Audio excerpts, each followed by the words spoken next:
আজ এই পবিত্র জুমার দিনে আপনাকে আমাকে খুতবার প্রারম্ভে মসজিদ আসার তৌফিক দান করলেন। সকলের শুকরিয়া জ্ঞাপন করি বলে আলহামদুলিল্লাহ। আল্লাহ রাব্বুল আলামিন পবিত্র কালামের ভিতরে প্রতিনিধি সৃষ্টির কথা বলেছিলেন। আমরা গত জুমায় তাফসিরে এই আয়াতের ব্যাখ্যা শুনেছিলাম। ওয়াইজ ক্বালা রাব্বুকা লিল মালাইকাতি ইন্নী জাইলুন ফিল আরদি খলিফা। মহান রব্বুল আলামিন একদল প্রতিনিধি দুনিয়ার বুকে সৃষ্টি করবেন, এই মনস্কামনায় ফেরেশতাদের সম্মুখে উপস্থাপন করলেন। ফেরেশতারা, আমি একদল প্রতিনিধি দুনিয়ার বুকে সৃষ্টি করতে চাই, তোমরা এতে কি সম্মত আছো? তখন ফেরেশতারা বলেছিল, ক্বালা ইন্নী, ক্বালা নিশ্চয়ই আমরা কি করি? ক্বালু আতাজআলু ফিহা মান ইউফসিদু ফিহা ওয়া ইয়াসফিকু দিমাআ। ফেরেশতারা প্রথম বললেন যে আপনি এমন একদল প্রতিনিধি সৃষ্টি করতে চান যারা দুনিয়ার বুকে কি করবে? রক্তপাত ঘটাবে, বিশৃঙ্খলা সৃষ্টি করবে। দেখেন, ফেরেশতারা কিন্তু প্রথমে বলে নাই যে তারা নামাজ তরক করবে, রোজা ছাড়বে, হজ যাকাত এগুলো ছেড়ে বলে। প্রথম বলছেন কি? তারা যেই কথাটা বলেছেন সেটা হলো ফিতনা ফাসাদ সৃষ্টি করবে এবং রক্তপাত ঘটাবে। তাহলে এই একটা জিনিস দ্বারা বোঝায় পৃথিবীর বুকে সবচাইতে বড় অপরাধ হলো ফিতনা ফাসাদ সৃষ্টি করা, ফিতনা ফাসাদ সৃষ্টি করা এবং সাথে হলো রক্তপাত ঘটানো। وَنَحْنُ نُسَبِّحُ بِحَمْدِكَ وَنُقَدِّسُ لَكَ قَالَ إِنِّي أَعْلَمُ مَا لَا تَعْلَمُونَ। আমরাই তো আপনার প্রশংসা করি, আমরাই তো আপনার তাসবিহ তাহলিল পাঠ করি, আমরাই আপনার পবিত্রতা ঘোষণা করি। আল্লাহ রাব্বুল আলামিন এরপরে বললেন, আমি যা জানি তোমরা তা জানো না। এর তাফসীর আমরা শুনেছিলাম, তাই না? এখানে এই প্রতিনিধি আদম আলাইহিস সালামকে সৃষ্টি করার সময় যখন আল্লাহ আদমকে সৃষ্টি করার মনস্কামনা করলেন, ফেরেশতা জিবরাইল আলাইহিস সালামকে ডাক দিলেন, জিবরাইল যাও দুনিয়ার বুক থেকে এক মুষ্টি মাটি নিয়ে আসো, আমি আমার প্রতিনিধি সৃষ্টি করব। যখন জিবরাইল আলাইহিস সালাম দুনিয়ার বুকে অবতরণ করলেন, আজ যেখানে কাবা শরীফ অবস্থিত সেই ঠিক জায়গা থেকে এক মুঠো মাটি নিতে চাইলেন।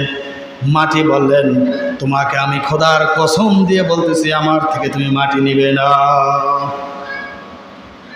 কেননা এর আগে জিন জাতিকে সৃষ্টি করেছিল, ওরা দুনিয়ার বুকে ফিতনা ফাসাদ পাপাচার সৃষ্টি করেছিল। এই মাটি নিয়ে প্রতিনিধি বানাবে, এরা আল্লাহর হুকুম অমান্য করবে, সুতরাং আমার কাছ থেকে নিও না। আল্লাহর কসম দেওয়ার কারণে জিবরাইল ফেরেশতা আল্লাহর দরবার চলে গিয়ে ঘটনা খুলে বললেন। আল্লাহ রাব্বুল আলামিন এবার মিকাইল আলাইহিস সালামকে প্রেরণ করলেন। মিকাইল আলাইহিস সালামের একই অবস্থা। এরপর ইসরাফিল আলাইহিস সালামকে প্রেরণ করলেন।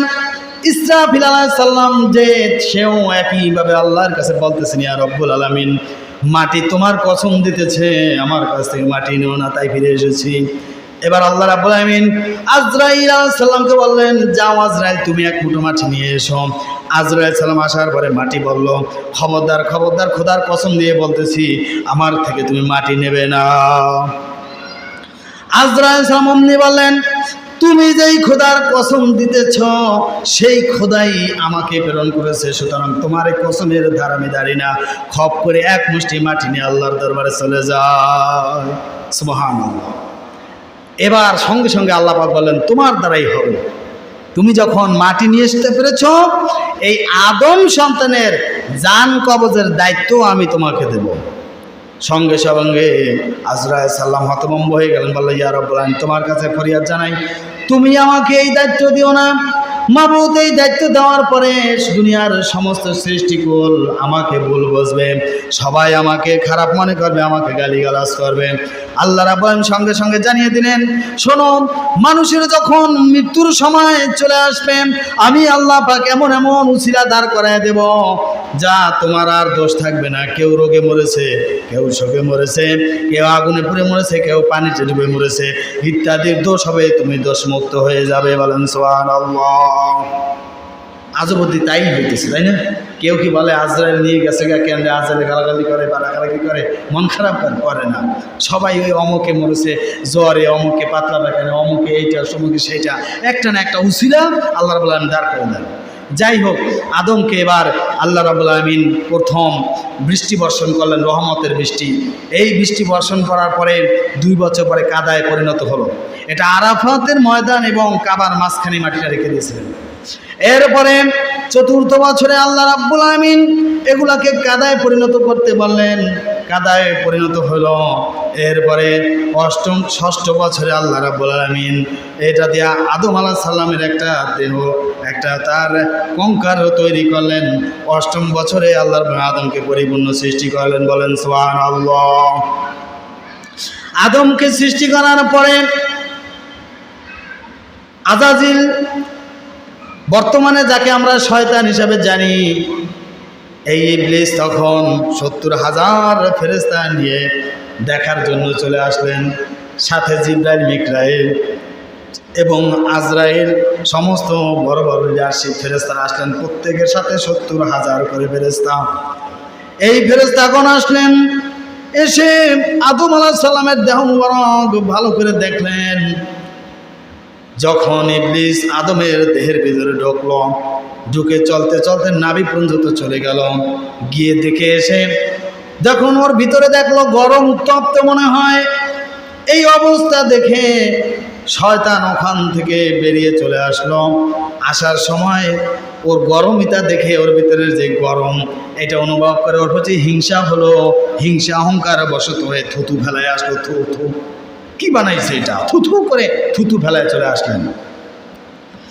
মহান রব্বুল আলামিন এই থুতুকে পরিষ্কার করার নির্দেশ দিলেও বলা হয়েছে, হাদিসে আসছে, এই থুতুর একটা অংশ জান্নাতের ভিতরে যেই জায়গায় গেড়ে ফেলাইছিল সেই জায়গা দিয়ে তৈরি হয়েছিল গন্ধম গাছ। আরেকটা অংশ দিয়ে কুকুর সৃষ্টি করেছিল। এই জন্য কুকুর দেখবেন পৃথিবীর সবচাইতে হিংস্র প্রাণী আরও আছে, কিন্তু কুকুরের মতো এত ঈর্ষা করানোর নাই। বাঘ ক্ষুধার্ত না হলে শিকার করে ঝাঁপায় পড়ে না। সিংহ ক্ষুধার্ত না হলে শুয়ে থাকবে, তারপর ওর পাশ দিয়ে শিকারি চলে গেল, ওর ধারে কাছে যায় না। ক্ষুধার্ত হলে ঝাঁপিয়ে পড়ে। এবং সিংহ 8-10টা সিংহ মিলে একটা গরু খায়, ওদের ভিতরে ওরকম মারামারি ওরকম তেমন হয় না। কিন্তু কুকুর এমন হিংসাত্মক প্রাণ, ওর ক্ষুধা থাকুক আর না থাকুক, পেট ভরা থাকুক আর যাই থাকুক, একটার একটা শুধু ঝাঁপিয়ে পড়ে, হিংসাত্মক প্রাণ। যাই হোক, আল্লাহ রাব্বুল আলামিন আদমকে সৃষ্টি করলেন। এরপরে আদম আলাইহিস সালামকে জান্নাতের ভিতরে থাকতে দিলেন। কিন্তু এই আদম সৃষ্টির পূর্বেই আল্লাহর আরশে মহল্লায় লেখা হইল যে আল্লাহর বান্দাদের ভিতরে যে কোনো একজনের উপরে আল্লাহর লানত করতে যাচ্ছে। ফেরেশতারা ওটা দেখে থরভম্ব হয়ে গেল, তারা ভীতসত্র হয়ে গেল, ক্রন্দনে ভেঙে পড়লো এবং তারা ভয়ে কম্পিত হলো। মহান রব্বুল আলামিনের লানত যার উপরে পড়বে সে অবশ্যই ধ্বংস হয়ে যাবে। দৌড়াইয়া চলে গেল ইবলিসের কাছে, যে বলল, ভাই ইবলিস, দয়া করে মেহেরবানি করে তুমি আল্লাহর কাছে আমাদের জন্য ফরিয়াদ জানাও, যেন মহান আল্লাহ রাব্বুল আলামিন ওই লানত আমাদের উপরে না ফেলান। ফেরেশতারা সব হতভম্ব হয়ে দৌড়াইতে ইবলিসের কাছে গেল। ইবলিস মিসকি অহংকারী হাসা হাসে।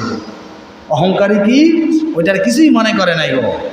ইবলিস আবার মনে মনে ভাবে যে ফেরেশতারা তো সর্ববিষয়ে আমার কাছেই আসে, ফেরেশতা করতে এখন আমার বশ্যতা স্বীকার করে, তাহলে আল্লাহ যদি কোনো সময় অবসরে যান তা তো আমার কাছেই ক্ষমতা চলে আসবে, কেন আমি তো এদের সবার লিডার। আবার ভাবে, চিন্তা করে যে ফেরেশতারা যেভাবে আমার দলে রয়েছে, অবসর না পারলেও যদি কোনো সময় আল্লাহর সাথে দ্বিধাদ্বন্দ্ব সৃষ্টি হয়, ফেরেশতারা আমার সাথেই থাকবে। কত বড় চিন্তা ভাবনা, খারাপ চিন্তা ভাবনা, যে আল্লাহ সৃষ্টি করলেন, সমস্ত ক্ষমতার মালিক আল্লাহ, সেটা নিয়ে এখন সে দ্বিধাদ্বন্দ্ব করতেছে। যাই হোক, এই জন্য আল্লাহ লানতের ঘোষণা করলেন। এই লানতের জন্য ফেরেশতারা দৌড়ায় ইবলিসের কাছে আসলো। ইবলিস আল্লাহর কাছে প্রার্থনা করলো, হাত তুল, ইয়া রব্বুল আলামিন, এই ফেরেশতাদের উপর তুমি এই লানত দান করিও না। আল্লাহ দোয়া কবুল করে নিয়েছেন। অন্যান্য প্রাণীগুলো তার কাছে এসে ফরিয়াদ জানাবার জন্য বললেন, সবার জন্য ফরিয়াদ জানাইলেন, ইয়া রাব্বুল আলামিন, এদেরকে তুমি এই লানত দিও না। আল্লাহ কবুল করে নিয়েছেন। এত অহংকারী তার নিজের জন্য বলে নাই যে আল্লাহ তুমি আমাকে এই লানত থেকে বাঁচাও, বা একবার বলে নেই। যাই হোক, এরপরে ফেরেশতা, সমস্ত ফেরেশতাদেরকে আমি গত জুমায় বলেছিলাম কিভাবে সেজদা করেছিল, কেন সেজদা করেছে বলেছিলাম না? আপনারা জানেন, সেই দিকে আজকে আগাবো না। সেজদা করার পরে সেজদা করলেন সবাই, ইবলিস ব্যতীত, ইল্লা ইবলিস, ইবলিস ব্যতীত। কেননা আবা আস্তাগফারা ওয়া কানা মিনাল কাফিরিন, অহংকার বশত হয়ে এই ফেরেশতা আজাজির ইবলিস কি করলো? সেজদা দিতে অস্বীকার করলো, রাগান্বিত হয়ে গেল। কি করলো? আল্লাহ আমিনা কাফিরিন, তাদের কাফিরদের অন্তর্ভুক্ত করে দিলেন। আবার ওয়াস্তাকবারা, সে অস্বীকার করলো, ওয়াকানা মিনাল কাফিরিন, এবং কাফেরদের পর্যাবেশিত হয়ে গেল, কাফের বানিয়ে দিলেন। দিয়ে এবার আদমকে বসবাস করার জন্য জান্নাতে প্রেরণ করলেন, আর ইবলিসকে জান্নাত থেকে বিতাড়িত করলেন। এরপরে বলেছিলাম যে ইবলিস বলেছিল, আল্লাহ সারা জীবন কত কোটি কোটি বছর ইবাদত করলাম, তুমি কি আমাকে কিছুই দিবা না? তখন আল্লাহ, চাস কি? তা বলেছিল যে আমি চাই তোমার আদম সন্তান কতদিন বাঁচবে। বলছে কিয়ামত পর্যন্ত। বলতে আমি কিয়ামত পর্যন্ত হায়াত চাই, কারণ যে আদমের জন্য আমি জান্নাত থেকে বিতাড়িত হয়েছি, আমি সেই আদমকে জান্নাত থেকে বের করব, তাহলে আমার সেগুলো হায়াত থাকা লাগবে না, এই জন্য হায়াত চালাবো, যা মঞ্জুর। তারপর চাইলো, আর চাস কি? আমি চাই, আমি তো আদম সন্তানের ভিতরে স্বামী স্ত্রীর মধ্যে ঝগড়া লাগাবো, ভাই ভাইয়ের মধ্যে ঝগড়া লাগাবো, বাপ ছেলের মধ্যে ঝগড়া লাগাবো। মানুষ যদি দেখে যে এই যে ঝগড়া লাগা যাইতেছে, ইবলিস ধর ধর ধর করে আমার তুলা চেষ্টা দেবে, আমার অবস্থা শেষ। তাহলে কি চাস? আমি চাই আমাকে এমন শক্তি দাও, আমি যে কোনো সুরাত, যে কোনো অবস্থায় অদৃশ্য হয়ে যাইতে পারি, যেরকম চাই সেরকম হইতে পারি, এই শক্তি দাও। বলছে যা মঞ্জুর, দিলাম। আর কি চাস? আর একটা চাওয়া আছে, তুমি স্রষ্টা, তুমি তোমার বান্দাদের ভরপুর রিজিক দিবা আমার সাথে রাখাইয়া। যারা আমার ইবাদতবন্দি করবে তাকে তো তুমি দান করবা না, তাহলে আমার যারা ইবাদতবন্দি করবে তারা তো আমার থেকে এমনি দূরে সরে যাবে। তা কি চাস? আমি চাই আমার যারা ইবাদতবন্দি করে তাকেও রিজিক দিবে। আল্লাহ বলো যা মঞ্জুর, তাদের আমি আরো বেশি দিয়ে দিব দুনিয়ায়। এইবার বললো কি, আল্লাহ তুমি জাহান্নাম আরো বানাইতে পারো। কেন? তোমার ইজ্জতের কসম খেয়ে বলতেছি, আমি আদম সন্তান একটারও জান্নাতে যাইতে দেব না। বলেন নাউজুবিল্লাহ। আল্লাহ বলে এত বড় কথা, আমার বান্দাদের, আমি প্রিয় বান্দাদের সৃষ্টি করেছি, তাকে জান্নাতে যেতে দিবি না? শয়তান, আমার মহত্ব, আমার প্রতিপত্ত, আমার বরত্বের কসম খেয়ে আমি বলতেছি, যদি বান্দা পাপ করার পরে আমার তাওবা পাঠ করে সঙ্গে সঙ্গে আমি তাকে ক্ষমা করে দেবো। বলেন সুবহানাল্লাহ। শুধু ক্ষমা করে দেব না, ক্ষমা করে তার গুনাহটাকে আমি পুণ্যে পরিণত করে আমি ডান হাতের আমলনামায় লিখে দেওয়ার ব্যবস্থা করব। সুবহানাল্লাহ বিহামদিহি সুবহানাল্লাহ। গেল, এরপরে জান্নাতে বসবাস করতে লাগলো। এইবার শয়তান জান্নাতের দুয়ারে বসে বসে কান্দে, কান্দে আর কান্দে, কয়েক বছর কান্দে। এবার একদিন ময়ূর ঘুরতে ঘুরতে জান্নাতের দরজায় এসে দেখে কাঁদতেছে। জিজ্ঞেস করতেছে, কি হবে বেচারা, তুমি কাঁদতেছো কেন? বলতেছে, আমার গুরুত্বপূর্ণ একটু বিষয় ছিল, আদমের সাথে কথা বলা দরকার ছিল, আমি আদমের দুঃখে কাঁদতেছি। আদমের সাথে বলা, আমাদের সাথে বলতে হবে, এই কথা তোমাদের সাথে বলা যাবে না, আদমের কাছেই বলতে হবে। এখন আমি জান্নাতে কি করে যাব? এখন ওরা এখন গুরুত্ব দেয় না, ময়ূর আবার চলে গেল। এইভাবে একদিন, দুই দিন, শতে শতে বছর যখন কাঁদতে লাগলো, শয়তান এবার প্রস্তাব দিয়ে বলতেছে, ময়ূর আমি তোমাকে 3টি জিনিস উপহার দেব, এমন 3টা দোয়া তোমাকে আমি শিখিয়ে দেব। এই দোয়া 3টা যদি তুমি পাঠ করো, একটা দোয়ার ফজিলতে তুমি আজীবন জান্নাতে বসবাস করতে পারবে। 2 নম্বরে তোমার এরকম সৌন্দর্য যৌবন আজীবন অমৃতকাল অর্জন করবে, আজীবন এইভাবে থাকবে। 3 নম্বর হলো তুমি আজীবন কোনোদিন মৃত্যুবরণ করবে না। এই 3টা দোয়া শিখিয়ে দেব। এইবার ময়ূরের একটু লোভ হইল, আবার বেচারা বহু বছর কাঁদতেছে, একটু মনের ভিতরে অন্যরকম লাগলো।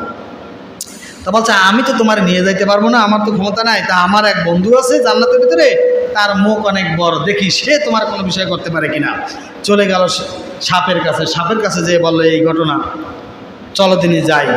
আসিয়া দেখলেন, দেখার পরে তার বিভিন্ন রকমের প্রস্তাব শুনলেন যে আচ্ছা তুমি যদি আমার নিয়ে যাও তাহলে এই প্রস্তাব তোমার জন্য মঞ্জুর, তোমার 3টা দোয়া শিখে দাও, তোমার একই অবস্থা হবে। এবার ফের সেই সাপ বলল, আমি হা করতেছি, আমি হা করতেছি, তুমি আমার মুখের ভিতরে এসে বসো, আমি তোমার মুখে করে নিয়ে যাই। এবার সাপ হা করলে সাপের মুখের ভিতরে করে নিয়ে শয়তানকে এই বেহেশতে প্রবেশ করে। এই বেহেশতে প্রবেশ করার পরে এই শয়তান জান্নাতের ভিতরে হাজার হাজার বছর কাঁদতে থাকে। হাওয়া আলাইহিস সালামকে বহু রকম প্রবঞ্চনা দেয়, আদমকে প্রবঞ্চনা দেয়, কেউ কোনো প্রবঞ্চনায় পড়ে না। একদিন কাঁদতে কাঁদতে একদিন অস্থির হয়ে গেল। এবার হাজার হাজার বছর যদি কাঁদে একটা মানুষের জন্য, তাহলে তার মনে একটু কেমন লাগে না? এত বছর কাঁদতেছে, মিথ্যা হইলে এত বছর কাঁদে। আচ্ছা কদিনই হাওয়া আলাইহিস সালাম জিজ্ঞাসা, আচ্ছা বলো তো তোমার কি এরকমই? বলতেছে, আমি তোমার একটা কথা ভেঙে বলি, বোঝো। আজকে তোমাদের দুনিয়া এই জান্নাতের ভিতরে সমস্ত ফল ভক্ষণ করার অনুমতি আছে, আছে না? বলছে হ্যাঁ। তাহলে এই যে গন্ধম গাছ, এইটার কেন অনুমতি নাই? প্রকৃত অর্থ জানো? বলছে আল্লাহ নিষেধ করছে, এই যথেষ্ট, জানার দরকার নেই। তা বলছে না, একটু শুনবা তো। বলছে আল্লাহ রাব্বুল আলামিন যে কোনো ইচ্ছায়, যে কোনো কারণে, যে কোনো ভুলের কারণে তোমাদেরকে জান্নাত থেকে বের করে দিতে পারে, যে কোনো কারণে, যে কোনো ইচ্ছায়। কিন্তু এই গাছটার ফল যদি কেউ খায়, তাকে আর আল্লাহ জান্নাত থেকে বের করতে পারবে না। তখন শয়তান আবার গন্ধমের গাছ থেকে ফল নিয়ে খাইতেছে আর কথা বলতেছে। বলছে এটা যেরকম সুস্বাদু সেরকম মধুর, আর এটা যে খাবে একবার, তাকে আর কসমিন কালো আল্লাহ পাক ইচ্ছা করলো জান্নাত থেকে আর বের করতে পারবে না। এইবার হাওয়া আলাইহিস সালামের মনে ইচ্ছা জাগলো যে তাই তো হইতেও তো পারে, যা আমরা যদি কোনো ভুল করে বসি, ওই উসিলায় জান্নাত থেকে বের করে দেবে। এই ফলটা খাইলে হয়তো বা আল্লাহ বের করতে পারবে না, এই জন্য হয়তো আমাদের খাইতে না করছে, এই যুক্তিটা খাটে। তা সে এক পর্যায়ে ওই জায়গা থেকে ওই ফল খেয়ে বসল। ফল খাওয়ার পরে এইবার আদম আলাইহিস সালামের কাছে আবার এই দুটো ফল নিয়ে চলে গেলেন। তাকেও তো খাওয়াইতে হবে, আমাকে বের করতে পারবে না, কিন্তু আদমকে তো যদি বের করে দেয় তাহলে আমি থাকবো কেমনে? কথা বুঝছেন?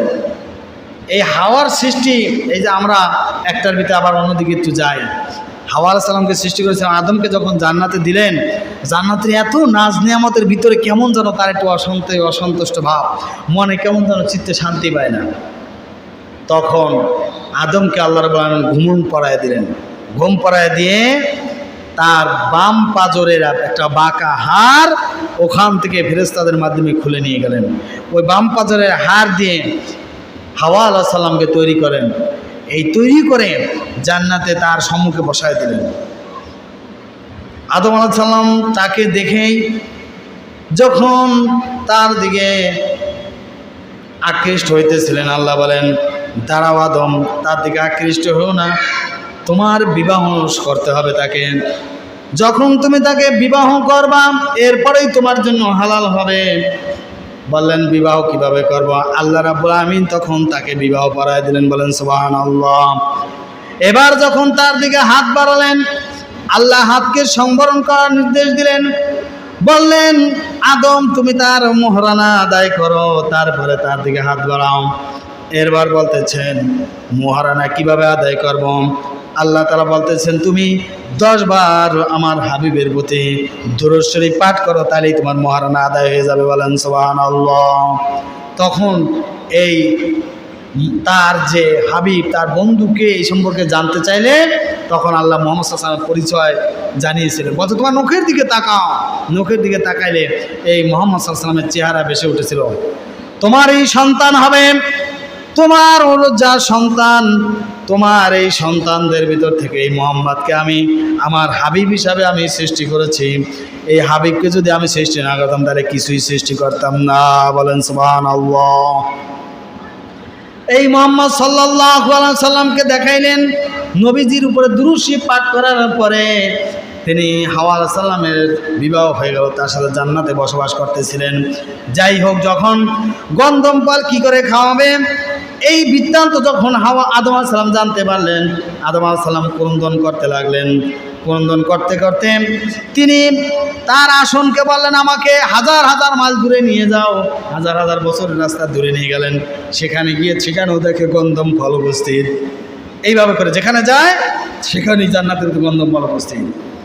এক পর্যায়ে আদম আলাইহিস সালাম এটা কয়েকটা বিবৃতি আসছে, একটার ভিতরে পাওয়া যায় আদম আলাইহিস সালাম এই টেনশনে যে ভুল করে ফেলাইছে আদম হাওয়া আলাইহিস সালাম, আল্লাহর কী ফয়সালা আসে ভয়ে কাঁদতে কাঁদতে ইন্তজার হয়ে যায়, ক্লান্ত হয়ে যায়।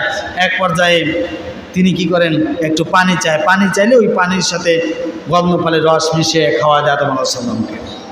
সঙ্গে সঙ্গে তার জান্নাতের যে মুকুট, জান্নাতে যে তাজ, মাথাতে তাজ খুলে পড়ে যায়, পোশাক খুলে পড়ে যায় এবং আল্লাহ পাক তাকে নির্দেশ দিয়ে দেয় যে তোমরা এবার জান্নাত থেকে বেরিয়ে যাও। ময়ূর উপরে শাস্তি নেমে আসে, হে ময়ূর, ময়ূরে এবং সাপে তাওবা করল, আল্লাহ আমাদের ভুল হয়ে গেছে, আমরা ওর প্রবঞ্চনায় পড়েছিলাম, আমাদের ক্ষমা করে দাও। তাওবা পাঠ করে, আর যতই তাওবা পাঠ করেন, তাওবা পাঠ করতে করতে এক পর্যায়ে যাও তোমাদের ক্ষমা করে দিলাম, কিন্তু তোমাদের ক্ষমা করলো তোমাদের জান্নাত থেকে বিতাড়িত করব, তোমাদের সৌন্দর্য বহুগুণে কমায় দেব। ময়ূরের 600 ডাকনা ছিল, সেখান থেকে বলা হয় তোমার 2টো ডাকনা ছাড়া আর সব তোমার থেকে নিয়ে নেওয়া হবে, তোমার সৌন্দর্য কমানো হবে, তোমার পায়ের সৌন্দর্য বিনষ্ট করে দেওয়া হবে। যেহেতু তুমি এই পাও দিয়ে হেঁটে হেঁটে যে যখন তুমি যে সাপকে ডেকে এনেছিলে, এই জন্য তার পায়ের সৌন্দর্য নষ্ট করে দিয়েছে। এবার সাপকে বলা হলো, সাপ সমস্ত সৃষ্টির সৌন্দর্যে সবচাইতে সুন্দর প্রাণী করে বানাইছিলাম তোমাকে, তোমার সৌন্দর্যকে বিঘ্নিত করে দেওয়া হলো, আর তুমি মুখে করে শয়তানকে নিষেধ দেওয়ার কারণে তোমার মুখের ভিতরে আমি বিষ ঢেলে দিলাম। এই বিষ ঢেলে দেওয়ার কারণে আদম সন্তানরা তোমাকে দেখলেই তোমাকে মারার জন্য উদ্যত হবে, মারবে অথবা তোমাকে মারার জন্য উদ্যত হবে। সাপের সৌন্দর্য নষ্ট করে দেওয়া হলো এবং সাপের পা দুটো জান্নাত থেকে, ওখান থেকে পা কর্তন করে বহিষ্কার করে তাকে মুখের ভিতরে বিষ দেওয়া হলো। যেই মুখে তার সুঘ্রাণ ছিল, এখন দেখবেন সাপে যদি হামি দেয়, হাই দেয়, তার মুখের থেকে বিচ্ছিরি দুর্গন্ধ বেরো, এবং তার মুখে বিষ দেওয়ার কারণে এবার মানুষ তাকে মারার জন্য উদ্যত হয়। এই শাস্তি তাদের উপরে দান করে দেবে। এবং আল্লাহ বলেন, قُلْنَا اهْبِطُوا مِنْهَا جَمِيعًا فَإِمَّا يَأْتِيَنَّكُم مِّنِّي هُدًى فَمَن تَبِعَ هُدَايَ فَلَا خَوْفٌ عَلَيْهِمْ وَلَا هُمْ يَحْزَنُونَ।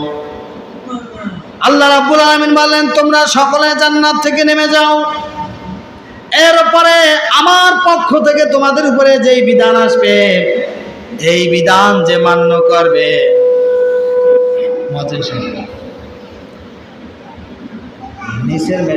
নিচের মেশিনটা থেকে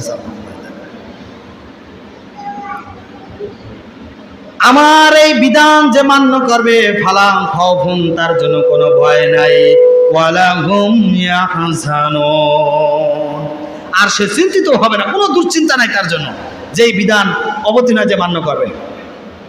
আসুন, আমরা কিন্তু আল্লাহর প্রতিনিধি। আমরা কার প্রতিনিধি? আল্লাহর প্রতিনিধি। আমরা কার গোলাম? আল্লাহর গোলাম, অন্য কারো না। অন্য কারো প্রতিনিধি করে পাঠায় নাই, অন্য কারো কাছে মাথা নত করার মতো করে আমাদের সৃষ্টি করেন নাই। আল্লাহ আমাদের বিধান দিয়ে পাঠিয়েছেন। খেয়াল করুন, আদমকে দুনিয়াতে প্রেরণ করা হয়েছে প্রতিনিধি হিসেবে, তাই না? এইবার কোনো ভয় নাই, চিন্তিত হবে না। কি করলে? আল্লাহ বলছেন, আমি তোমাদের জন্য একটা বিধান পাঠাবো, ওইটা যে মান্য করবে আমি তার কোনো ভয়ও নাই, সে চিন্তিত হবে না। বিধানটা কি?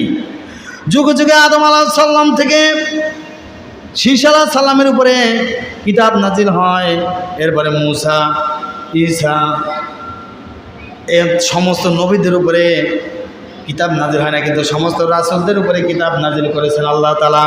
এই কিতাব নাজিল করে কিভাবে আমরা চলবো না চলবো সব জানিয়ে দিয়েছেন না? এখন আমরা কি সেই কিতাব অনুযায়ী চলি? আসেন আমরা আজকে একটু এই বিষয়ে কথা বলি।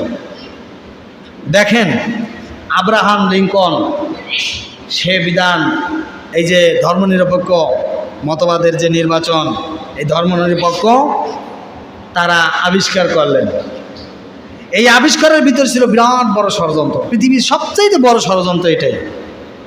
তারা মুখে মুখে আওড়াইলো আমরা ধর্ম নিরপেক্ষ মতবাদ চালু করবো, এতে করে কি হবে?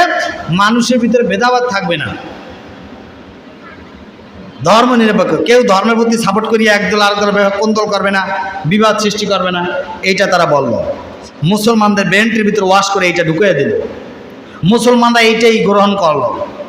দেখেন না এখন আরব কান্ট্রিগুলোর যারা রাজারা রয়েছে এগুলা খাইয়া, এই ট্যাবলেট খাইয়া চুপ করে বসে রয়েছে। দেখেন বিভিন্ন জায়গায় এই ধর্ম নিরপেক্ষ চালু করার জন্য যেখানে যেখানে খেলাপতি ছিল তাদের বিরুদ্ধে অত্যাচার জুলুম করে আক্রমণ করে সেগুলা দূর করিয়া দিছে কিনা। কিন্তু ওই সমস্ত রাত্রে এই যে না রাষ্ট্রীয় এখনও যে রাজতন্ত্র চলতেছে তাদের কিছু বলে না। কেন বলে না? তারা আমেরিকার তাবেদার, হুকুমের গোলামি করে, যার কারণে তাদের কিছু বলে না। বলে কাদেরকে? যারা এই হুকুমের তাবেদারি করে না। কারা কারা করে নাই? ইরাকের সাদ্দাম হোসেন করে নাই, তার কর্ম পরিণতি হয়েছে।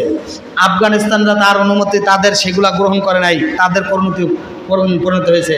গাদ্দাফি, লিবিয়ার গাদ্দাফি তাদের এই প্রতিবাদ জানাইছিল, তারও করুণ পরিণতি হয়েছে। এইভাবে দেখা যায় মুসলমানদের ভিতরে যারা এই আব্রাহাম লিঙ্কনের হুকুমাত মানতে চায় নাই তাদের প্রতি চরম পর্যায়ের পরিণতি নেমে এসেছে। কিন্তু দেখেন ধর্ম নিরপেক্ষ যারা বলে তারা কি ধর্ম নিরপেক্ষতা মানে? চীনের কমিউনিস্ট পার্টির প্রধান ওরা মানে, ভারতের নরেন্দ্র মোদী মানে, আমেরিকার জর্জ ডব্লিউ বুশ হইতে শুরু করে এই যে যতগুলা প্রেসিডেন্ট আছে, ডোনাল্ড ট্রাম্প, এই যে এর আগে গেল ওবামা সরকার, কেউ কি ওবামার আগে যে পরে আবার গেল বাইডেন প্রশাসন, একটাইও কি মেনেছে? যেখানে যেখানে মুসলমান ছিল সেখানে সেখানে জুলুম, অত্যাচার, নির্যাতন, নিপীড়ন। এখন বর্তমানে সচক্ষে দেখতে আছেন যে ফিলিস্তিনিদের কি দোষ, তাদের দেশ থেকে বিতাড়িত করে ওখানে ইহুদিবাদিত্ব কায়েম করার চেষ্টা করতেছে। সহযোগিতা কার? আমেরিকা না থাকলে এক মুহূর্তের ভিতরে ইসরায়েলকে ধ্বংস করে দিত। আজকে যারা এই ধর্ম নিরপেক্ষ বলতেছে, এই ধর্ম নিরপেক্ষ বাংলার ভিত্তিতেই, ধর্ম নিরপেক্ষতার ভিত্তিতেই 47 সালে এই দেশ ভাগাভাগি হয়। পূর্ব পাকিস্তান, পশ্চিম পাকিস্তান কেন দেওয়া হয়েছিল? এই সমস্ত অঞ্চলে বেশিরভাগ মুসলমান, এই মুসলমানিত্বের উপরে ভিত্তি করে ভারত সরকার বলেছিল আমরা চাই ধর্ম নিরপেক্ষ, ওদেরকে ধর্ম নিরপেক্ষের জন্য ভারত দিয়ে দেওয়া হয়েছে। আর মুসলমানিত্ব কায়েম করার জন্য বাংলাদেশ এবং পাকিস্তান আলাদা হয়ে গিয়েছে। এখনো যারা ভারতের তালে তাল দিয়ে ধর্ম নিরপেক্ষ বলে মুসলমানদেরকে বিভিন্ন রকম ফাতনা ফাসাদে জড়াবার চেষ্টা করে, তারা ভারতে চলে যা, ভারতের দালালি করক। মুসলমানদের এই জায়গায় তাদের জায়গা নাই। বাংলাদেশে এখনো ধর্ম নিরপেক্ষতার সাথে তারা ধর্ম আর রাজনীতি আলাদা করে ফেলতে চাচ্ছে। কেন আলাদা করতে চাচ্ছে? ধর্ম আর যদি রাজনীতি আলাদা করা না হয়, এই রাজনীতি করতে গেলে ধর্ম বাধা হয়ে দাঁড়াবে। ঘুষ খাওয়া, সুদ খাওয়া, অত্যাচার করা, জুলুম করা, বিভিন্ন রকম দুর্নীতি করা, এগুলা করতে পারবে না, ধর্ম বাধা হয়ে দাঁড়াবে। যার কারণে তারা ধর্মের এই দূরে সরাই দিতে চায়। আর আমরা যারা আছি সাধারণ মানুষ, আমরা তা বুঝতে পারছি না এদের চক্রান্তরা। জেনে রাখবেন, হুজুর পাক সাল্লাল্লাহু আলাইহি সাল্লাম দুনিয়ার বুকে আসার পরে তিনি কিন্তু এই রাজনীতির মূলেই ছিলেন।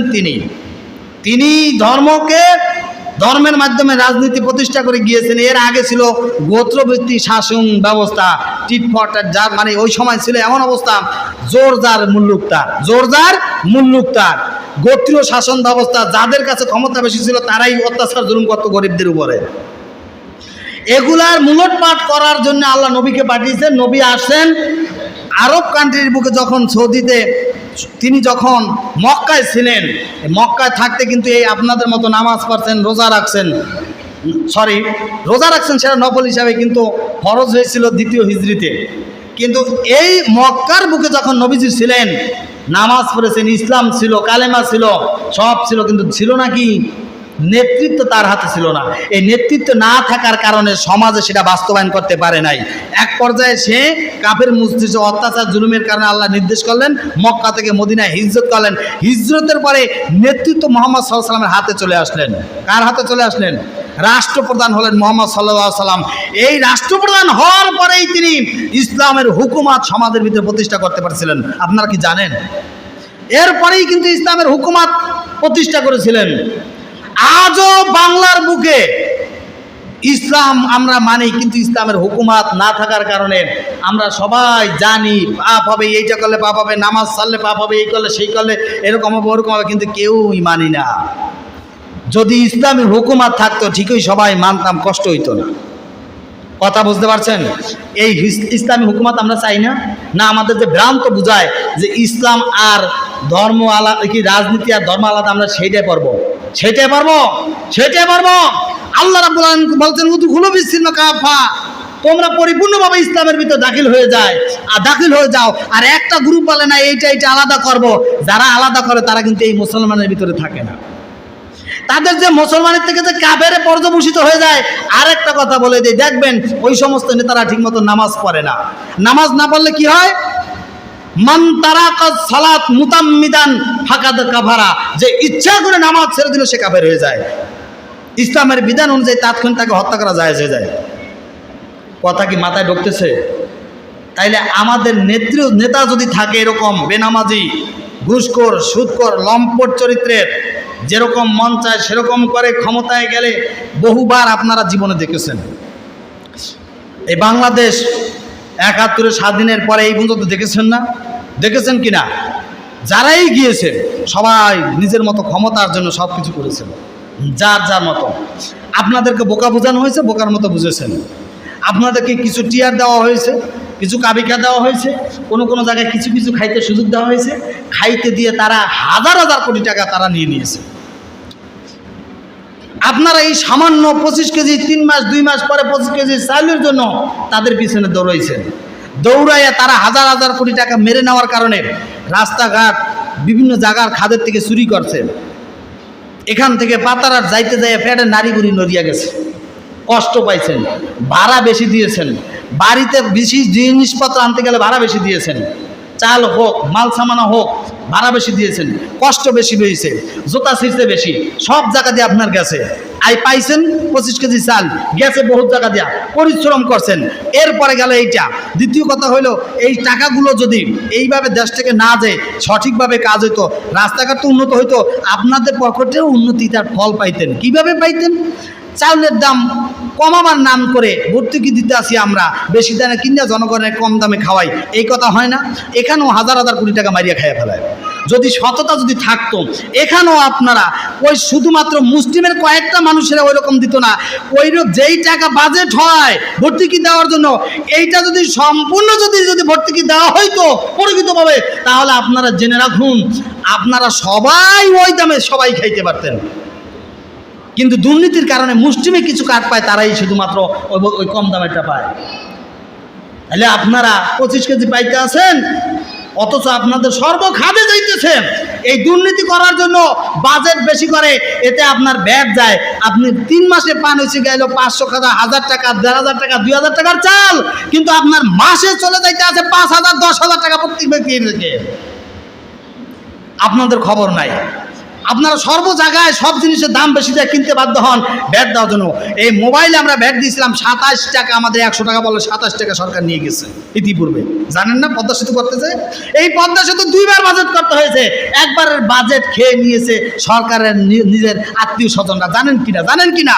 সবাই জানেন না? এরকম আগের যুগে এইরকম শুধু এই করে নাই, আগের সরকারও করেছিল। দুটোটারই আপনারা চিনেছেন। এরপরও যদি এখনও যদি এই বোকামো করেন, আর কত। আর যদি ইসলামী রাষ্ট্র ব্যবস্থা থাকতো, এই কোটি বাংলাদেশে 1000 কোটি টাকার মালিক আছে 1000-এর উপরে। একজনের থেকে যদি মাসে মানে বছরে যদি একবার যদি হজ মানে ওই জাকাতের টাকা আদায় করা হয়, 1000 কোটি টাকায় কয় কোটি টাকা আসে জানেন? 50,000 কোটি টাকা তার জাকাত আসে। তো 1000 যদি লোক থাকে, 1000 কোটি টাকার মালিক 50,000 করে, এবার চিন্তা করছেন কত হাজার কোটি টাকা আসে। এরকম 100 কোটি আছে, 500 কোটি আছে, হাজার কোটি মানুষের এরকম জাকাত খরচ হয়ে রয়েছে, তারা দেয় না। ইসলামী রাষ্ট্র ব্যবস্থা আসলে এটা যদি চালু করা হয়, এই গ্রামের এই বছর দেখা গেল এই থানায়, মেহেন্দিগঞ্জ থানায় এক দেখা গেল 5,000 ব্যক্তির কোটি মানে লাখ লাখ টাকা দিয়ে তাদের অভাব দূর করা হলো কিভাবে? এক একজন একটা ব্যবসা বা এক একটা লাইন সরকারিভাবে তৈরি করে দেওয়া হবে, অভাব দূর হয়ে গেল। তারপরের বছর আবার 5 বছরের ভিতরে বাংলাদেশের চেহারা পরিবর্তন হয়ে যাবে। যারা অভাবী আছেন, জেলে আছেন, তাঁতি আছেন, কুমার আছেন, মানে মাঠে কাজ করে খান, যারা মনে করেন যে ওইটাই দিলে 5 মাস গেলে আমরা 10 কেজি চাল পাবো, 20 কেজি চাল পাবো, জেনে রাখুন আপনার পকেটে লাখ লাখ টাকা তখন আসবে। আপনি জানতে পারতেছেন, বুঝতে পারছেন না, আপনাদেরকে বোকা বোঝানো হচ্ছে। আপনাদের আমি অনুরোধ করব, এই ভুল আপনারা সংশোধন হয়ে যান। বিশেষ করে আপনার একটা সংসারে যদি মাসে যদি 5,000 টাকা খরচ হয়, তার থেকে এইটা সেটা দেওয়া কম করে 2,000 টাকা আপনার এই বিভিন্ন খাদে চলে যায়, সরকার নিয়ে যায়। আপনার দেয় কয় টাকা সাহায্য সহযোগিতা? এগুলা নিয়ে বেশি বেশি বাজেট, বেশি বেশি করে চুরি, বেশি বেশি করে দান্ডা। এবং মূল একটা রাষ্ট্র এসে গেল শক্তি, তাদের সেনাবাহিনী, তাদের দেশের মানে যুদ্ধ বিমান, ট্যাঙ্ক, যুদ্ধ জাহাজ, এগুলো তাদের একটা শক্তি। এই শক্তিগুলো অর্জন হয় না, চুরি হওয়ার কারণে আমাদের দেশটা এরকম দুর্বল হয়ে থাকে। আমরা কি চাই যে আমরা মাথা নত করিয়া থাকি? হ্যাঁ, যেই জাতির নিজের সম্মান মর্যাদাবোধ নাই, সেই জাতি কোন জাতি? নর্দমায় পচা পানির মতো। খালের পানি যখন প্রবাহিত হয়, পানিটা ভালো থাকে, ব্যবহারযোগ্য থাকে। যখন আটটা যায়, রুদ্ধ হয়ে যায়, ওই পানি যেরকম অপদার্থের মতো হয়ে যায়, ওই পানি অযোগ্য হয়ে যায় ব্যবহারের। ঠিক এরকম যেই জাতির স্রোত নাই, যেই জাতির মানে তাদের জাতিত্ববোধ নাই, আমরা মুসলমান, আমাদের এই মুসলিম জাতি দিয়ে আমরা সমাজের ভিতরে শ্রেষ্ঠত্বতা অর্জন করবো, এরকম চিন্তা চেতনা যাদের নাই, যারা দালালি করে বেড়াবে, ভারতের কাছে মেহমাও করবে, এরকম চলবেন, তাদের তো সম্মান মর্যাদাই নাই, তারা যা ইচ্ছে তাই করতে পারে। আমরা আর ওরকম গোলামীর জীবন চাই না। আমরা চাই সামনে থেকে ইসলাম চাই প্রতিষ্ঠা হোক, ইসলামী আইন সমাজে প্রতিষ্ঠা হোক, যেটা আল্লাহ চায়, আল্লাহ রসুল চায়। এই জন্য আপনারা রাজি আছেন তো সবাই? আল্লাহ পাক আমাদের সকলকে কবুল করেন, বলেন আমিন। এই উদ্দেশ্যে আমরা যাব। আমরা যে মুসলমানরা আছি, আমরা মুসলমানরা যে এখন ঐক্যবদ্ধ হয়েছি ইসলামের জন্য, এই জন্য ঢাকা মহাসম্মেলন আগামীকালকে আমরা ইনশাল্লাহ অলরেডি নাম লিখে আসছি। 300 টাকা করে দিতে হবে, যাওয়া আসায় 300 টাকা প্লাস 2 বেলা খাওন।